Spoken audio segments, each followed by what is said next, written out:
Graça e paz, irmãos. Estou muito feliz de poder estar aqui com vocês, Através dessa mensagem, eu quero estar abençoando a vida de todos os nossos amigos, os nossos irmãos, as pessoas que têm nos acompanhado aí pelas redes sociais, Eu estou falando, essa mensagem é sobre liderança. Liderança.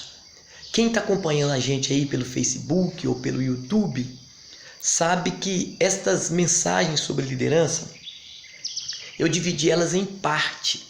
Então esta agora é a terceira parte da mensagem sobre liderança. Estou falando para obreiros, para pessoas que estão na frente da obra de Deus, ou que sente esse chamado, não está ainda na frente, mas sente o chamado para estar trabalhando para o mestre.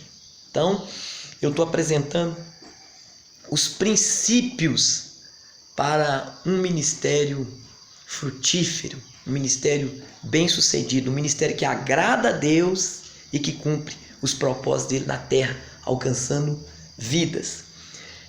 Nas últimas duas mensagens eu disse que eu apresentei 3 princípios, e esses 3 princípios são: quem quer ter um ministério frutífero tem que ter caráter. Quem quer ter um ministério frutífero tem que ser perseverante. Quem quer ter um ministério frutífero tem que aprender a respeitar o princípio da autoridade. Hoje eu vou apresentar o 4º e o 5º princípio. E o texto que eu escolhi para a nossa reflexão, texto que é o texto base, texto áureo para essa mensagem, é um texto muito forte da palavra de Deus. Gênesis 49, versículo 22. É quando Jacó ele reúne os seus filhos e ele deixa uma palavra profética para cada um deles. Quando ele chama José, ele diz assim: José é um ramo frutífero junto à fonte, que estende os seus galhos sobre o muro. Quando a gente estuda a história de José, nós entendemos que José teve um ministério muito bem sucedido.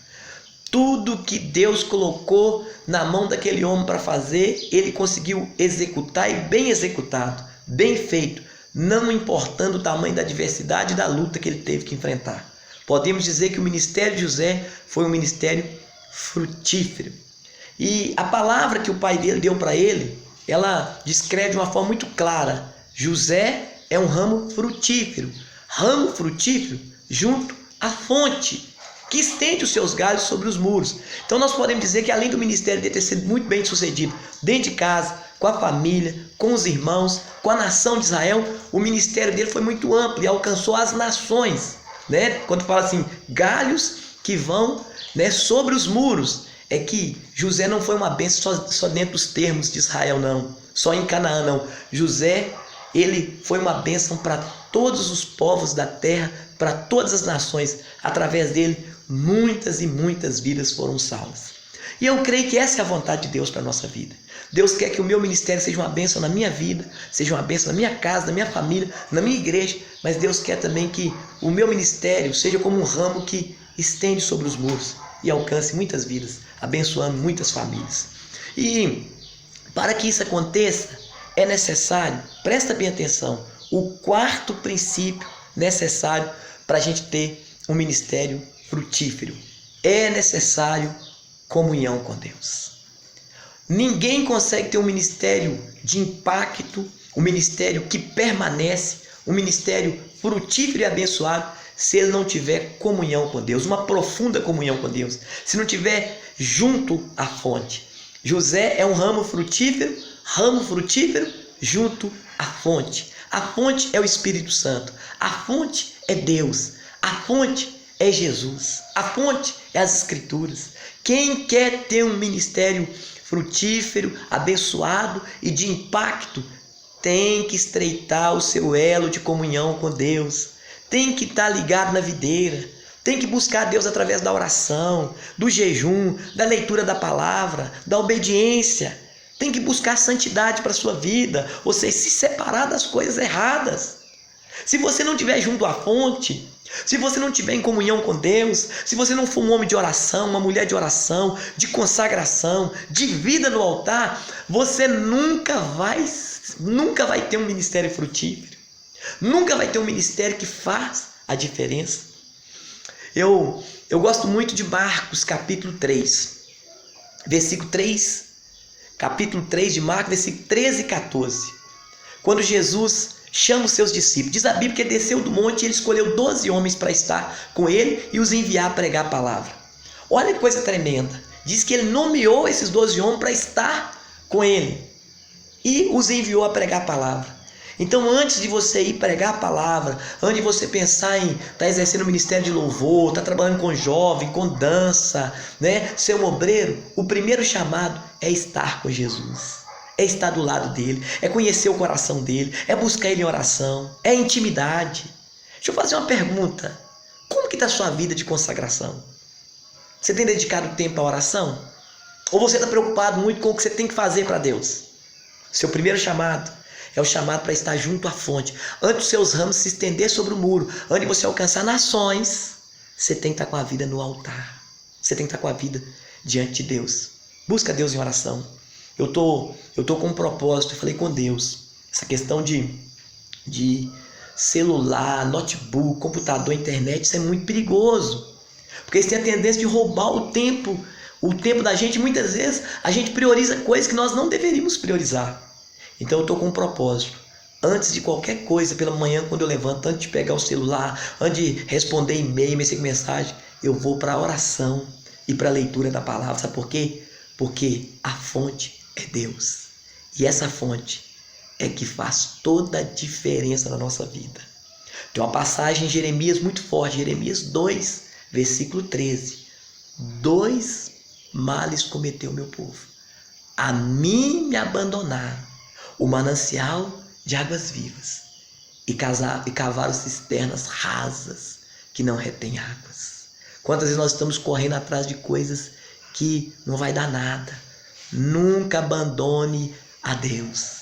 Estreita a sua comunhão com Ele. Aproxima do Senhor, você vai desfrutar coisas grandes e profundas. O trono de nosso Senhor Jesus é um trono da graça. Está escrito assim: achegai-vos junto ao trono da graça, a fim de que alcanceis misericórdia, graça e socorro em tempo oportuno.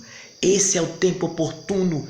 Busca Deus em oração. Eu falo aqui, olha, quem está na fonte, quem está em oração, jejum, consagração, andando em obediência, não é perfeito não, mas está fazendo as coisas certas. E vai ter no seu ministério, presta atenção, você vai ter cobertura, você vai ter direção, você vai ter autoridade e você vai ter o que faz toda a diferença: unção. Só tem unção quem busca. Quem busca tem unção. E a unção faz toda a diferença no nosso ministério.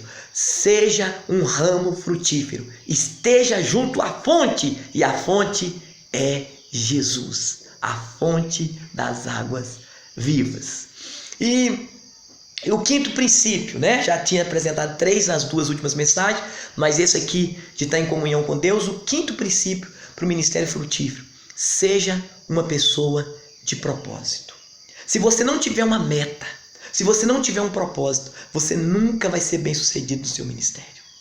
A Bíblia diz em Isaías, capítulo 26, no versículo 3, Deus conservará em perfeita paz aquele cujo propósito é firme. Deus só abençoa aquele cujo propósito é firme. Você tem um propósito firme? Você tem uma meta? Você tem um objetivo? Invista nisso aí, que Deus vai te honrar no nome de Jesus. Eu termino essa reflexão dando um exemplo de Neemias. Neemias é um dos homens que teve um ministério muito bem sucedido. Se você acompanhar a história de Neemias, Neemias estava na Pérsia, foi chamado por Deus, sentiu a chamada de Deus numa conversa com um de seus irmãos. Ele sentiu uma chamada de Deus para ir reconstruir o muro da cidade de Jerusalém. Se você acompanhar a história de Jerusalém, os muros de Jerusalém já tinham mais de 100 anos que eles estavam no chão, e a cidade, mesmo tendo templo, mesmo tendo sacerdote, mesmo tendo gente morando ali, estava desguarnecida, estava sem proteção, e o inimigo entrava a hora que queria. Deus tocou no coração de Neemias e sentiu aquele chamado. O que ele fez? ele foi orando. Durante 4 meses ele orou a Deus. E o dia que ele teve a oportunidade, ele conversou com o rei. O rei falou com ele: Neemias, você está triste, essa tristeza sua é do coração. Fala para mim o que está acontecendo. Ele abriu o coração. Como que eu não poderia estar triste se a cidade onde estão os sepulcros do meu pai está destruída? O rei falou com ele assim: o que você quer? O que você me pede? Ele falou: eu quero que o senhor me dê uma autorização para que eu possa voltar a Jerusalém, ou ir a Jerusalém e reconstruir o muro da cidade. O rei fez uma pergunta para ele assim: quanto tempo vai demorar a sua partida? A Bíblia não fala quanto tempo que ele marcou, mas diz assim: eu marquei determinado tempo. 3 meses? 2 meses? Não sei, mas ele marcou um tempo. Sabe por que ele marcou quanto tempo? Porque nesses 4 meses que ele foi orando, ele foi planejando. Se Deus abrir a porta, eu sei quanto tempo que eu vou gastar. Eu sei o que eu tenho que fazer.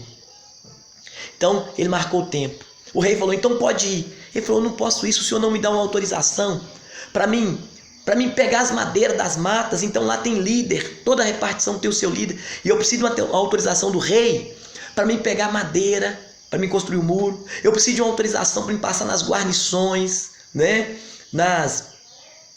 Para mim não ser barrado por nenhuma guarnição que toma conta das cidades. E ele falou: o rei deu ele todas as autorizações. Quando ele chegou em Jerusalém, ele estava munido de todos os recursos para ele construir aquele muro. Mostrou que ele tinha uma meta, que ele tinha um propósito.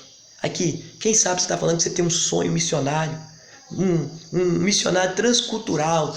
Eu vou conhecer muitos países. Aqui, o que você está fazendo antes de chegar ao seu chamado? Você está preocupando com o curso de inglês? Você está preocupado com um passaporte? Você tem estudado alguma coisa a respeito desse povo que Deus tem colocado chamado no seu coração? E você que está dentro da obra como obreiro, como um diácono, como um presbítero, você tem um propósito? Ou você está deixando a vida te levar? Ou você anda sem uma direção? Aqui, para ter um ministério frutífero, é necessário ser uma pessoa de propósito. 1 Coríntios 9, Paulo fala assim: eu corro não sem meta. Eu escorro, capítulo 3 de Filipenses, eu deixo para trás as coisas que ficam e eu avanço para aquelas que estão diante de mim. Eu prossigo para o alvo. Tenho uma meta, tenho um propósito, que Deus ele vai te abençoar muito. E o seu ministério vai se estender sobre os muros para a honra e para a glória do nome do Senhor. Deus abençoe a todos, que a graça do Senhor Jesus te abençoe. Depois nós damos continuidade. Amém? Um abraço.